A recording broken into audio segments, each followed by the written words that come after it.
নয়, তো ওনাকে না শুনে রায় দিয়ে দিল। এই রায় কার্যকর করাই হচ্ছে আমাদের সকল শহীদ পরিবার জনগণের একটা আশা আকাঙ্ক্ষা। It is here by order. Sheikh হাসিনার ফাঁসির রায় হয়েছে, তো এই রায়কে নিয়ে এখন সারা বাংলাদেশ উত্তাল, আন্তর্জাতিক গণমাধ্যমগুলো এতে ফোকাস করছে। বাংলাদেশের আইনের মধ্যে বেশ কিছু জিনিস আছে যে একটা আদালতে যখন কোনো একজন মানুষের ফাঁসির রায় হয় তখন ধাপে ধাপে বেশ কয়েকটা স্পেস থাকে বা সুযোগ থাকে যেখান থেকে ফাঁসির রায়টা আপনার বদলাতে পারে। যেমন আমরা বিভিন্ন ক্ষেত্রে কিন্তু অতীতে দেখেছি, এর মধ্যে একটা আছে অ্যাপিল করা, একটা আছে রাষ্ট্রপতি যিনি আছেন তিনিও প্রাণ ভিক্ষা দিতে পারেন কনস্টিটিউশনের আলোকে। বাট সেগুলোর জন্য একটা সবচেয়ে জরুরি শর্ত পূরণীয় হচ্ছে যার বিরুদ্ধে রায় হয়েছে তাকে সশরীরে উপস্থিত হতে হবে। প্রথমত এই রায়ের বিরুদ্ধে আপিল করতে হবে। শেখ হাসিনার জন্য এখন আপিলের সুযোগ আছে। রায় ঘোষণা করার 30 দিন পর, মানে 30 দিনের মধ্যে আপনাকে এই আপিল করতে হবে। তাও কিভাবে? কোনো আইনজীবীর মাধ্যমে না, সরাসরি নিজে উপস্থিত হয়ে। তো যেহেতু শেখ হাসিনা এই মুহূর্তে ভারতে আছেন আর এই 30 দিনের মধ্যে তিনি বাংলাদেশে আসবেন, এমন চিন্তা স্বপ্নেও মানুষ করে না বা কল্পনাতেও এটা অস্বাভাবিক একটা বিষয়। যেহেতু আওয়ামী লীগ এই রায়কে প্রত্যাখ্যান করেছে এবং শেখ হাসিনা বলেছেন আই ডোন্ট কেয়ার, জীবন আল্লাহ দিয়েছেন, জীবন তিনিই নেবেন। তো এই পরিস্থিতিতে ধরেন শেখ হাসিনা যদি বাংলাদেশে না আসে, বা তিনি তো আসবেনই না, তো কি হবে? 17 তারিখ থেকে গুনে গুনে আপনার 30 দিন পরেই তার ফাঁসির রায় কার্যকর করার জন্য আইনিভাবে একটা নির্দেশনা তৈরি হবে। অর্থাৎ কোনো আসামির জন্য যদি কোনো ফাঁসির রায় হয়, 30 দিনের মধ্যে যদি সে সশরীরে উপস্থিত হয়ে সেটার বিরুদ্ধে অ্যাপিল না করে অথবা অন্যান্য যে আইনি সুযোগগুলো আছে সেগুলো যদি সে অ্যাপ্লাই না করে, তাহলে তার বিরুদ্ধে আপনার অটোমেটিক ফাঁসির রায়টা পার্মানেন্টলি কার্যকর হয়ে যাবে।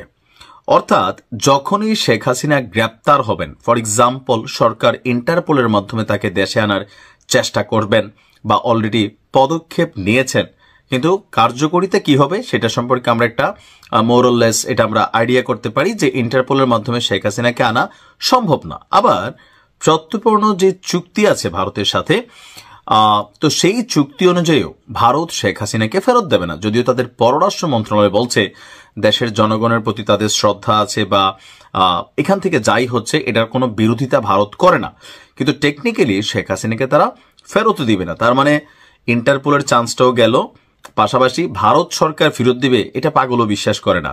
তো এই দুইটা চান্স নাই। এরপর আমরা ধরে নিলাম যে ইন্টারপোলের মাধ্যমে, ডক্টর ইউনূসের মাধ্যমে, বৈশ্বিক নেতাদের মাধ্যমে অথবা ভারতের মাধ্যমে শেখ হাসিনা যদি বাংলাদেশে গ্রেপ্তার হয়ে আসেন, 1 মাস পরে যেদিন গ্রেপ্তার হবেন এর পরের দিনই তার ফাঁসির রায় কার্যকর করতে হবে।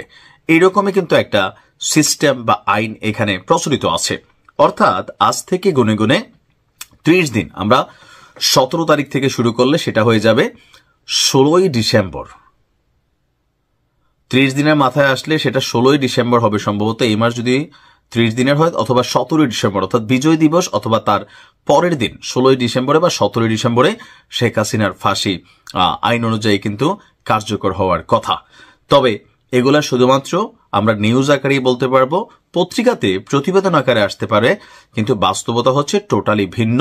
কারণ এইভাবে কখনোই শেখ হাসিনার রায় কার্যকর হবে না। আর দ্বিতীয়ত, ইন্টারপোলের মাধ্যমে একদম উইঠা পইড়া লাইগাজে ডক্টর ইউনূস সরকার এনে শেখ হাসিনাকে ফাঁসি দেওয়ার যে কার্যক্রম, সেটা অনেক স্লোয়ার একটা প্রক্রিয়া। ইতিমধ্যেই আপনার বাংলাদেশের প্রথম সারির বেশ কয়েকটা গণমাধ্যম এটা প্রকাশ করেছে যে মোস্ট ওয়ান্টেড 28 জনের যে তালিকা দিছিল সেখানে 24 জনকে মোস্ট ওয়ান্টেড তালিকাভুক্তি করেন ইন্টারপোল। কেন? আমাদের দেশ থেকে যখন একটা নোটিশ গেছে সেখানে শর্ত কিছু ছিল, সেগুলো নাকি সঠিকভাবে পূরণ করা হয় নাই। অর্থাৎ পাবলিকলি বলা হচ্ছে এক কথা, কিন্তু ইনসাইডলি এখানে অনেক কিছু আছে। আর এটা আমার মনে হয় না যে এই সরকার এই অবস্থায় বা এতটা সাহস রাখে, সাহস সবকিছু মিলিয়ে আর কি। তবে কাকতালীয়ভাবে যদি কোনো কিছু ঘটে তাহলে 16ই ডিসেম্বর শেখ হাসিনার ফাঁসি হতে যাচ্ছে অথবা 17ই ডিসেম্বর। এটা মোটামুটি এখন একটা অকল্পনীয় ইস্যু। আর ধরেন যদি কখনো দেশে চলে আসে, সারা বাংলাদেশে যে পরিস্থিতি তৈরি হবে সেই পরিস্থিতির উপরে শেখ হাসিনাকে ফাঁসি দেওয়া যেই সরকারি ক্ষমতায় থাকুক, গ্রেপ্তার হওয়া এক জিনিস।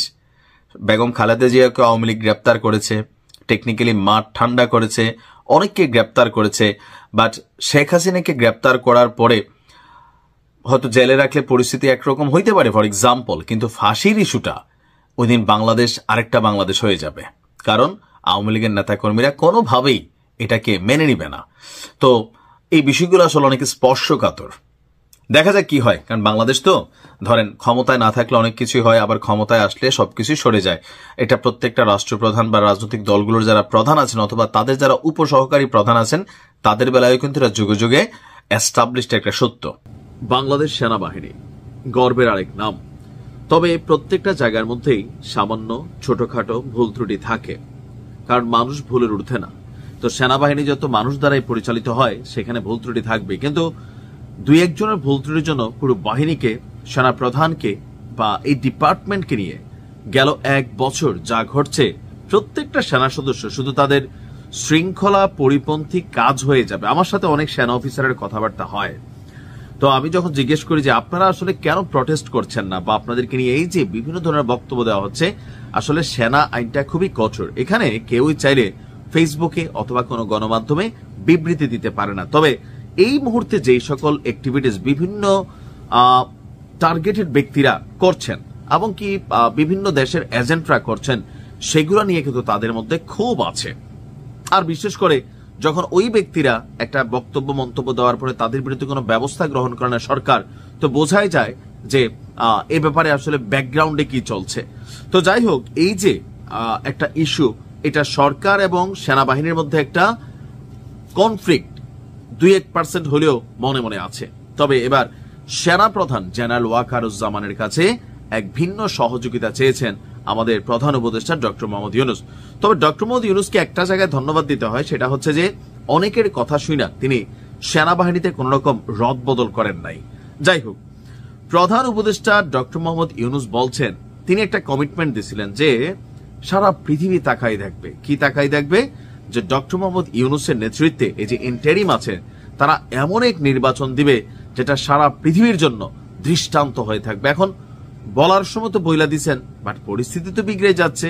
এই যে রাজনৈতিক দলগুলো পাল্টাপাল্টি অবস্থান, ঐকমত্য হতে পারলো না, বা সার্বিক দিক দিয়া এই যে একটা অস্থিতিশীল পরিবেশ, নির্বাচন যত আসবে ততই কিন্তু এগুলা বাড়তে থাকবে। সো কিছুটা স্ট্রেস তো তিনি নিচ্ছেন।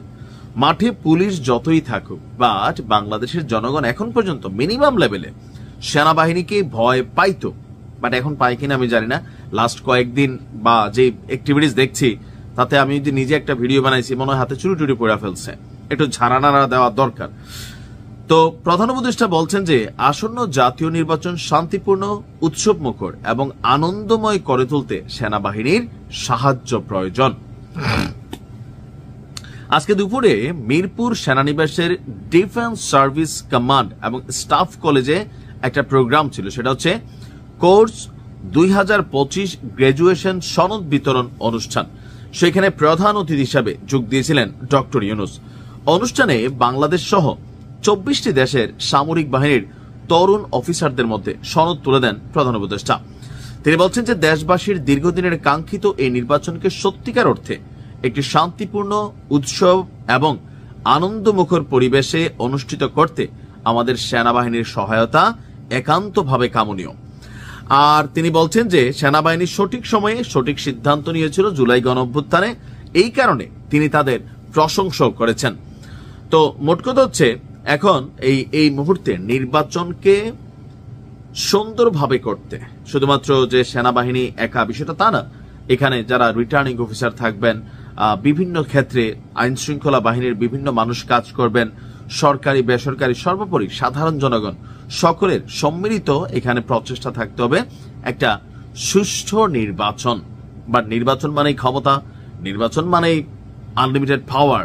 সো এটাতে জয়ের জন্য সবাই তাদের জায়গা থেকে সর্বোচ্চ চেষ্টা করবে। কিছু কিছু ক্ষেত্রে হয়তো অনেক কি বলা হয় যে মানে আমরা যা দেখি আর কি, যে ন্যাক্কারজনক ঘটনা ঘটেছে। প্রতি বছর ইলেকশন আসলে অনেক মানুষের জীবন ঝরে যায়।